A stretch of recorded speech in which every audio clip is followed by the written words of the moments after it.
Okay, I want to run something by you, since you're a UN. I always like to do this. Not that I want to put you in the position of a UN defender, but I want to tell me if I'm crazy, Mark. You're crazy, Matthew. At least hear me out before you call me crazy. Okay? And this is a little known, but I think telling UN system event during the G-8 meeting in Italy, right? Yes. All the world leaders, all the great, all Humpty Dumpty's men, blah blah blah. They all were there, right?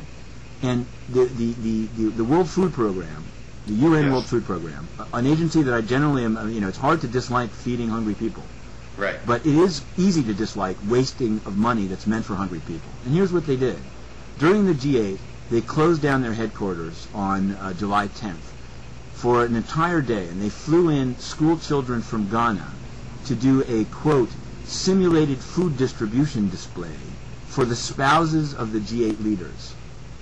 I was told of this by disgruntled WFP staff who said, this is a joke, it's costing $500,000, it's disrespectful to the beneficiaries of aid, and the WFP head of WFP, Josette Sheeran, an American and previous editor of the Washington Times, would never do this with food stamp recipients in the U.S. Never. Display them, put them on display.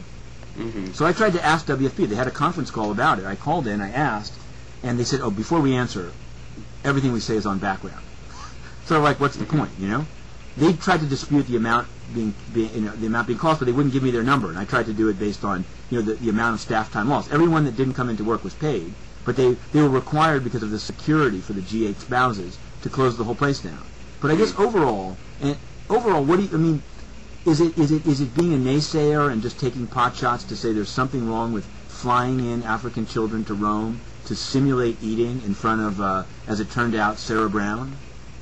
Yeah, it reminds me of like a similarly ill-conceived idea that I don't know if you remember, like the refugee run in Davos. Mm-hmm. Oh wow, right, good. Yeah, it's sort of it's similar. It was.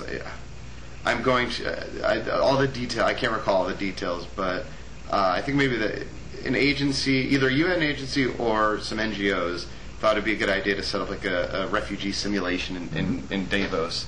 They called the refugee run, and that received a lot of criticism from people in the aid community for being like exploitative. No, I'll go back and look at that. This is UN. That's why I'm asking you. This is a use of UN funds. And I asked the spokeswoman for BAN to say what guidance does he have for UN agencies in terms of they're crying poor. WFP claims to only have 25% of the funding that it needs. Again, I'm not saying $500,000 makes or break them, but it is. It just seems it's a weird system where there's no. Basically the answer from BAN's spokesperson was that he doesn't comment on the activities of UN agencies, but maybe he should, because well, it also could have been something, just to push back a little bit, please. Where, WFP, they get their funding through they don't get their funding through dues payments. It comes pretty much exclusively through voluntary contributions from member states. One wonders if like this sort of thing might have been like earmarked. I don't know. I'm speculating. Oh, the funds. I think they could have said that, or maybe they're really thinking like they don't like to exploit African children, but if that's what it takes, I just wonder. Sarah Brown wrote a blog about it, and very very laudatory. I'll send that link in so we can put it up. I will say this to her credit. I'm deciding to read more into it than probably is worth, but Michelle Obama did not attend, nor did Carla Bruni. So, in fact, even by its own terms, the event wasn't a smashing success. Yeah. In that only 3 of the actual G8 spouses attended, But it's more. It just seemed. What was strange to me is that like it seemed something that almost everyone I spoke to was like, it's ridiculous, it's absurd. But there was no one in the UN system to say like it's wrong. The politics of it, for what it's worth, is that Josette Sheeran, although she has further time on, she was appointed. It was one of the last Bush. Bolton, actually it was a Bolton thing. Anyway, it was actually at the cusp of Kofi Annan turning into Ban Ki-moon at the UN. She was put in. So she's not just a Republican appointee. She is a Republican, And I think that she has some concern that the new Obama administration might want their own person there, Yeah.